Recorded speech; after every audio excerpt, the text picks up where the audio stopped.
Well, good morning, everybody. My name's Warren Piers, and I'm a member of the Ubuntu group. That was the subject of the video that we just saw. It's been a while since we've updated you on our activities and what's been going on, so we thought before everybody disperses for the summer that we'd have a little update here.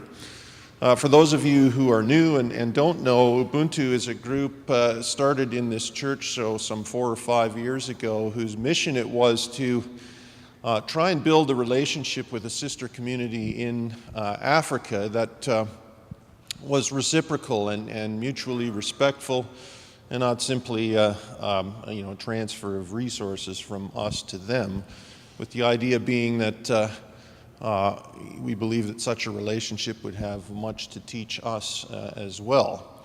One without pride, one might say. This sounds like a great idea. It's not trivial, but things have been done. And on the next slide, so as you've just seen, we did have a trip to Malawi of 4 of our team members, Heather and Jay Cowie, Jeff Loomis, and BJ Wolstenholme, and you saw them in the video, and they established some relationships there, some personal relationships, and also reached a sort of a formal partnership agreement with communities there in the Kimanzi district of Malawi. Our partners in that were people from the CRWRC, the Christian Reformed World Relief Committee here in Canada, and also a sister relief agency in Malawi, working in Malawi, known as the Nakoma Relief Agency and Development Agency. And so as part of that partnership agreement,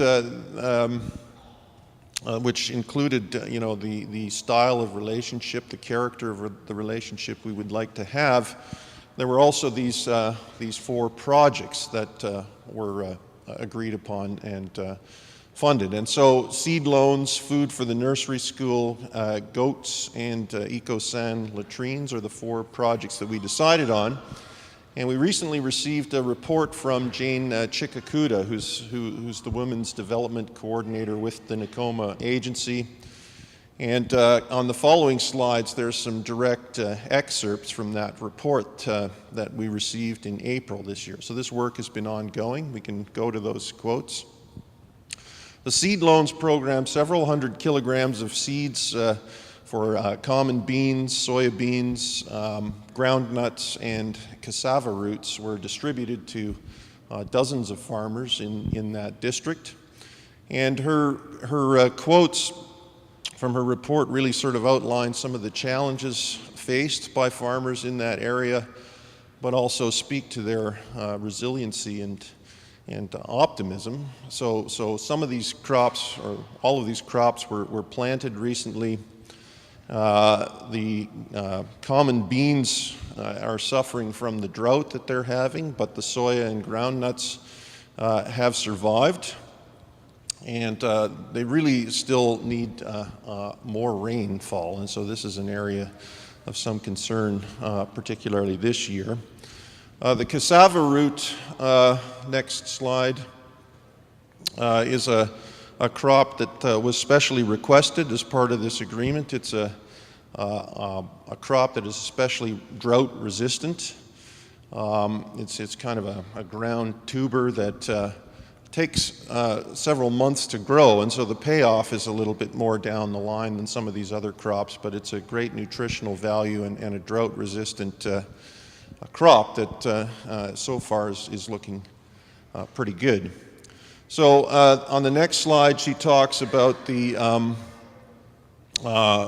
project having to do with feeding the orphans at the school. Originally, this was budgeted for roughly 200 kids, but when it got going, more than 400 showed up.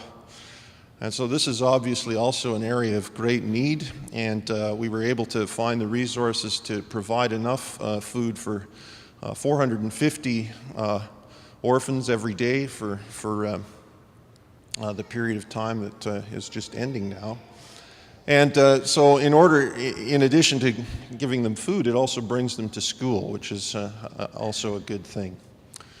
The GOATS program is mentioned on the next slide, I mean, you know, we've all kind of bought goats through World Vision and indeed through our Ubuntu efforts last fall, and we sort of buy a goat and figure that's it. But there's actually a little more to it, and training needs to be provided. How do you choose a goat? I mean, I don't know. What do you look for in a goat?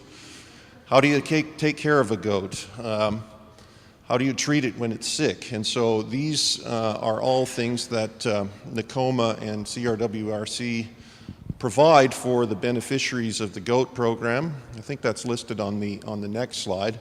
So these are the kinds of things that people are trained in. And beneficiaries needed to prove their goat chops, I guess, by building a proper pen before they were awarded a goat. And so these have been distributed now, and she hopes to send us pictures of the goats next time in her report. So those are three of the projects she updated us on. The EcoSan latrine project is sort of self-explanatory. You saw some of our team members helping to build those. In addition to sanitation, that provides a source of fertilizer for the crops and so on. And so that's also a sort of a self-sustaining kind of a project that we are supporting over there. That's been going on for the past year. We're committed to continuing on with these projects for the next year. And so that's one of the goals of our fundraising for in the fall. We're also planning to fund another trip, but this time to bring some of the members of their community here to Calgary for maybe 10 days to interact with us and also see, you know, how we live. Jane Chikakuta will probably be one of those people, but the planning for that is ongoing. On the next slide, I talk a little bit about some of the things we're planning. Of course, many of you support this program through regular donations, and indeed we've been able to fund what's been going on so far without any kind of special appeals because of that support. So thank you for that. We look forward to your continued support on that regard, and if you'd like to become a regular supporter, that can be done through your contributions here at New Hope, designated such. But we are planning some special events, fundraising events in the fall. Thank you all for your continued involvement and support, and you know, I think great things are happening, and we're looking forward especially to trying to plan this visit of some folks from Malawi here to further the Ubuntu relationship. So thanks very much, and we'll see you in the fall.